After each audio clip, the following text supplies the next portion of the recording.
Vamos falar de um assunto sério. Como eu faço um texto dissertativo argumentativo? Se você nunca estudou redação, esse vídeo é para você. Se você é intermediário, este vídeo é para você. Se você é avançado, este vídeo ainda é para você. Porque reaprender, relembrar, aprender sobre o texto dissertativo argumentativo é uma fonte inesgotável de conteúdo. Então hoje eu tô aqui para te ajudar com estratégias, com estrutura, mostrar uma introdução, mostrar um desenvolvimento, mostrar uma conclusão, mostrar tudo que você precisa fazer, ter elementos, enfim, para fazer o seu melhor texto dissertativo argumentativo. Então fica comigo aqui neste canal da Redação Online, que eu tenho certeza que este vídeo era tudo que você precisava. Oi, Red Alunos, tudo bem? Eu sou a Chay, prof de português e redação aqui da Redação Online. Toda semana com conteúdo para vocês, conteúdo novo em todas as redes sociais, Instagram, TikTok, YouTube, para te ensinar redação, para te ajudar com redação e para corrigir essa redação, pois nós somos uma plataforma de correção de redação. Isso é muito importante para você, porque você consegue entender os seus erros, saber o que você sabe, né? Imagina, a gente fala aqui estrutura, a gente fala repertório. Quantas vezes você não sabe se o que você sabe realmente é aquilo que você aprendeu? Porque colocar o texto no papel é diferente de ter contato com videoaulas, tá? Então, a correção de uma redação é muito importante para que o professor consiga dizer para você que aquele conteúdo que você teve em aula, você conseguiu aplicar de forma correta ou quase correta, ainda tem alguns ajustes, tá? E é por isso que nós somos uma plataforma de correção de redação. Se você quer ter a sua redação corrigida aqui, embaixo tem um link para você. Também sempre tem muito conteúdo no blog e em todas as redes sociais, que eu espero que vocês nos sigam e nos acompanhem. Inclusive, já deixa aqui, comenta pra mim se você veio por motivo de algum concurso, Enem, vestibulares. Pra você, independentemente, veja só, independentemente aqui, ser um concurso, Enem ou vestibular, o texto dissertativo, que é a pauta deste vídeo, ele serve pra você, porque o vestibular cobra o texto dissertativo, o Enem cobra um texto dissertativo argumentativo, os concursos cobram textos dissertativos argumentativos, tá? E todo texto tem uma estrutura e é igual, independente do concurso. Por isso, fica aqui porque vale pra você, tá? Antes de tudo, a gente tem que olhar a estrutura básica quando a gente fala de redação em texto dissertativo, tá? Ela é formada por 3 pontos importantes, que a gente já lembra da escola: introdução, desenvolvimento, conclusão. Cada um desses elementos aqui, inclusive às vezes, né, se for uma redação de 20 a 30 linhas, tem 2, né, desenvolvimento 1 e desenvolvimento 2. Tem uma quantidade de linhas e tem uma estrutura, tá? E tem uma ordem cronológica para as coisas aparecerem na redação, né? Tem gente que fala a mesma coisa aqui, né? A mesma coisa que fala na introdução, fala no desenvolvimento e fala na conclusão. Aí um texto não fica bom. Vamos olhar então exatamente o que tem dentro de uma introdução e quais são esses objetivos, né? A introdução, ela vem pra gente para apresentar o tema, contextualizar o leitor, na hora que apresenta o tema, contextualiza o leitor, e apresenta a tese, que é apresentar também o tema, tá? Dizer sobre o que a gente vai falar e qual é o posicionamento, né? Estratégias que sempre funcionam: frases de impacto, citação relevante, que faz parte do contexto, tá? Que faz parte do contexto, a letra horrorosa. Você pode colocar dados estatísticos, você pode colocar legislação, você pode colocar uma série, um filme, um livro, você pode colocar uma teoria de um pensador, de um filósofo, de um sociólogo. Você pode colocar um caso que aconteceu, que deu repercussão midiática. O importante é que você contextualize. Contextualizar é você mostrar que aquele assunto existe na lei, existe no filme, alguém tem debatido, teve um caso que marcou. É mostrar que ele existe, tá? Para isso, deixa eu te mostrar aqui um exemplo, né? E aí a gente vai tratando cada parte via esse exemplo aqui, tá? Corta um pouquinho para você me encaixar aqui. O exemplo que eu trouxe é sobre o tema a importância da educação ambiental nas escolas. É um tema bom, é um tema que traz educação, também traz sustentabilidade e traz meio ambiente, super tendência aí para temas. Inclusive, já até comentei com vocês, né, que este segundo semestre vai aparecer mais aí um pouquinho de meio ambiente, são as apostas, né? Bom, vamos entender o contexto aqui. A degradação ambiental tem se tornado um dos maiores desafios da contemporaneidade, exigindo ações concretas e conscientes de todos os setores da sociedade. Então, contextualizei. Tanto contextualizei que usei o seguinte conectivo. Nesse contexto, isso aqui é uma estratégia também, tá? Usar conectivos. Isso melhora a sua coesão. É importante, é necessário, é obrigatório, vou dizer assim pra você. E vai conectando uma afirmação com a outra. A educação ambiental emerge como uma ferramenta essencial para formar cidadãos mais conscientes e engajados na preservação do meio ambiente. Então, já trago aqui o tema sobre o que eu vou falar, né? E a inserção de práticas educativas voltadas para a sustentabilidade nas escolas, portanto, é um passo fundamental para garantir um futuro mais equilibrado e responsável. Então, eu tenho aqui, ó, 3 pontos importantes. Toda a parte de contexto, depois toda a parte de tese, tema e, por fim, uma problemática, né? Vou colocar só um P aqui. Uma problemática, por quê? Porque eu digo que é importante, é fundamental para garantir um futuro equilibrado e responsável. Eu só falo isso porque eu tenho problemas de desequilíbrio se isso não acontece, tá? E aí a gente chama isso de problemática. Na sequência, a gente tem que olhar no desenvolvimento, porque se eu já contextualizei, se eu já falei que esse problema é iminente no Brasil, que é sobre ele que eu vou falar e que ele precisa ser debatido, agora eu trago pontos de debates. Esses pontos de debate servem pra gente sustentar a tese com argumentos. Então, eu vou sustentar que eu disse que aquilo é algo a ser debatido, eu preciso provar. Vou dividir em parágrafos, né? Bom utilizar conectivos para garantir a coesão. Vou te mostrar esses conectivos utilizados. E exemplos práticos, concretos, situação de autoridade, alguém que vai me ajudar a embasar. Às vezes, a gente pode não conseguir colocar um repertório no desenvolvimento. Entre escolher entre desenvolvimento ou introdução para colocar um repertório, a gente escolhe a introdução, tá? Então, fica tranquilo, mas o ideal é que você tenha repertório na introdução e nos 2 desenvolvimentos, tá? Então, se vira aí no seu estudo para que você tenha repertório para todos esses 3 pontos, tá? Isso é bem importante. Bom, qual é o padrão, assim, de um parágrafo de desenvolvimento em relação à estrutura, tá? Primeiramente, tópico frasal, que é aquela frase que começa e apresenta o argumento principal. Então, já no começo do meu parágrafo, eu digo qual é o meu argumento e é sobre ele que eu vou desenvolver. Depois, faço uma explicação detalhada do argumento.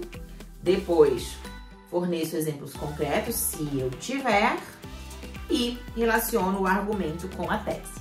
Vamos ver tudo isso dentro de um texto, que é mais fácil a gente ler o texto, tá? Vamos lá, exemplo aqui de um desenvolvimento. A educação ambiental nas escolas desempenha um papel crucial na formação de uma consciência ecológica desde a infância. Então, aqui eu vou falar sobre a educação ambiental nas escolas e ela tem um papel crucial na formação da consciência ecológica. Segundo a Organização das Nações Unidas para a Educação, a Ciência e a Cultura, que é a Unesco, as crianças são expostas a programas de educação ambiental, tendem a desenvolver um maior senso de responsabilidade em relação ao meio ambiente. Coloquei um contexto para fazer essa prova. Isso se dá porque essas iniciativas promovem o aprendizado de práticas sustentáveis, como a reciclagem, a economia de recursos, além de incentivar o respeito pela natureza. Portanto, ao integrar tais programas no currículo escolar, é possível moldar comportamentos mais responsáveis e conscientes desde cedo. Então, eu tenho meu tópico frasal para mostrar que eu vou falar sobre a formação de uma consciência ecológica desde a infância. Eu tenho aqui um bom... Deixa eu voltar aqui porque... Pronto. Eu tenho na segunda etapa um bom repertório, tá? E eu tenho motivos, ó, as consequências. Isso se dá porque essas iniciativas promovem o aprendizado. E vou fazendo a prova para juntar com a minha tese. E aí eu tenho um parágrafo bem estruturado. Você vai olhar para as suas produções que você já fez e vai dizer assim para mim, tá bom, Chay, contemplei. Ou Chay, olhei para as coisas que eu já fiz e eu não contemplei o que você mostrou. Aí você tem a oportunidade de refazer, tá bom? Refazer. Bom, vamos falar de conclusão, porque um texto tem introdução, desenvolvimento e conclusão. Claro, aqui é um exemplo de desenvolvimento. Você faz 2 e você tem 2 apontamentos a desenvolver, tá?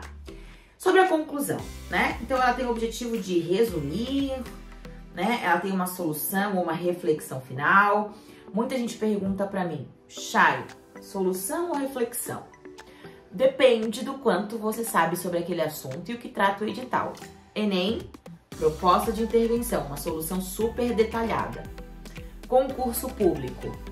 Se a proposta do tema falou possibilidades para solução, você tem que colocar uma proposta de intervenção. Sebrasp pede proposta de intervenção, tá?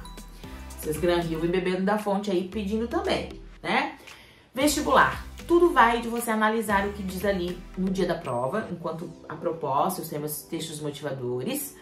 Mas você sempre pode fazer uma proposta de solução e sempre deve, porque a gente sempre tem algo para solucionar.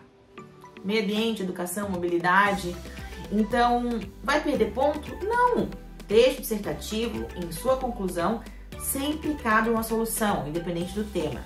O Enem é diferente, porque o Enem usa isso como uma parte, não da avaliação geral do texto. Usa isso como uma parte específica. Eu avalio só isso aqui separado, né? E tem essa diferença de vestibulares, Enems e concursos. Cada edital pode valorizar uma coisa diferente. Tem edital que traz 3 itens: estrutura, conteúdo e expressão. Todos valendo a mesma nota. Tem edital que traz 4 itens. Expressão vale metade de tudo. Então, o que muda é o quanto você direciona cada nota. Mas a avaliação de um texto ela é sempre igual, tá? Então, vamos lá para os objetivos da conclusão, que eu já passei para vocês. E vamos olhar um exemplo, não é um modelo, né? É um exemplo de conclusão. Então, começa com o conectivo, que é sempre importante, tá? Não esquece da coesão. Em síntese, poderia ser o portanto. A educação ambiental nas escolas é essencial para a formação de cidadãos mais conscientes e engajados na preservação do meio ambiente. Isso aqui é retomada da tese, tá? Ó, conectivo, retomada da tese. Ao promover a conscientização ecológica desde a infância, envolver a comunidade em práticas sustentáveis e desenvolver competências socioemocionais, esses programas educativos desempenham um papel crucial na construção de uma sociedade mais responsável e sustentável. Portanto, é imprescindível que as instituições de ensino incorporem a educação ambiental em seus currículos, assegurando que as futuras gerações estejam preparadas para enfrentar os desafios ambientais e promover um desenvolvimento equilibrado e duradouro. Somente com uma educação transformadora será possível alcançar um futuro em harmonia com o meio ambiente. Bom, né? Muito bom, né? O que a gente tem no meio disso, né? Que ajuda a contemplar o texto também. Coesão e coerência, tá? Então, o uso de conectivos, relacionar entre os parágrafos, né? Vocês viram que eu vou marcando aqui, ó. Voltei ali para minha conclusão para mostrar. Olha só. Tenho conectivo aqui. Tenho esses programas, fiz referencial, coesão referencial. Usei o portanto de novo, porque preciso concluir de novo, tá? Ó, somente com uma educação que eu preciso retomar ao promover. Vou entendendo começos, né? de enunciados, mas que fazem sentido com o que foi dito anteriormente, não são frases e palavras soltas, né? E a coesão é aí um fator de avaliação do texto. Então, é bom a gente dar uma boa olhada para a coesão, porque toda parte de texto, todo o parágrafo, ele tem que ter pelo menos 2 conectivos em cada um aqui, né, da base da estrutura. O ideal é que ele tenha ao menos um no começo e outro no meio. A ideia é que o texto faça aquilo, ele progrida, uma coisa se conecte à outra. Pode ser intra, que é dentro do parágrafo, quando a gente vai botando aqui pelos meios, e entre parágrafos, que é de um para o outro, tá? Deixa eu mostrar alguns exemplos de conectivos, já que às vezes vocês ficam assim, mas qual que eu posso utilizar, né? Além disso, também, ademais, eles acrescentam, são de adições, são de acrescentar. Já falei de uma teoria, mas eu digo, olha, além disso, eu ainda tenho um outro ponto a debater. Ademais, olha isso aqui também, ou o próprio também. Também veja que tudo é progressão e acréscimo. Tem conectivo de contraste, que você vai ser contra. A gente usa muito no entanto, entretanto, mas, para legislação, né, eu digo assim. A legislação garante um meio ambiente equilibrado a todo cidadão. Entretanto, há uma falta de educação ambiental no Brasil para que o ambiente fique equilibrado. Então, a gente tem muito isso a mostrar assim, poxa, isso aqui está previsto, mas não acontece, tá? Então, bem legal de trabalhar, né? E também os de conclusão, que a gente sempre vai usar lá na conclusão mesmo, né? Portanto, assim, logo, não que a gente não possa utilizar em outros momentos da redação, desde que você lembre que você está concluindo uma ideia, tá? E pra gente finalizar, né, eu quero que você se lembre sempre, né, é muito importante você ler a proposta, né, com atenção, planejar antes de escrever, revisar e praticar, que é o que a gente faz aqui, né? Nós estamos aqui para praticar junto com vocês, né? Nós estamos aqui para te ajudar a praticar e é por isso que nós somos uma plataforma de correção de redação. Toda semana com um vídeo novo e sempre te instruindo a fazer o melhor possível. Se você faz textos diferentes desses que eu mostrei, não quer dizer que você erra. Para saber se você erra, só corrigindo e te dando um novo direcionamento. Combinado? Me conta aqui se você gostou dessa aula. Eu te encontro depois no próximo conteúdo aqui do canal e nas redes sociais. Um beijo!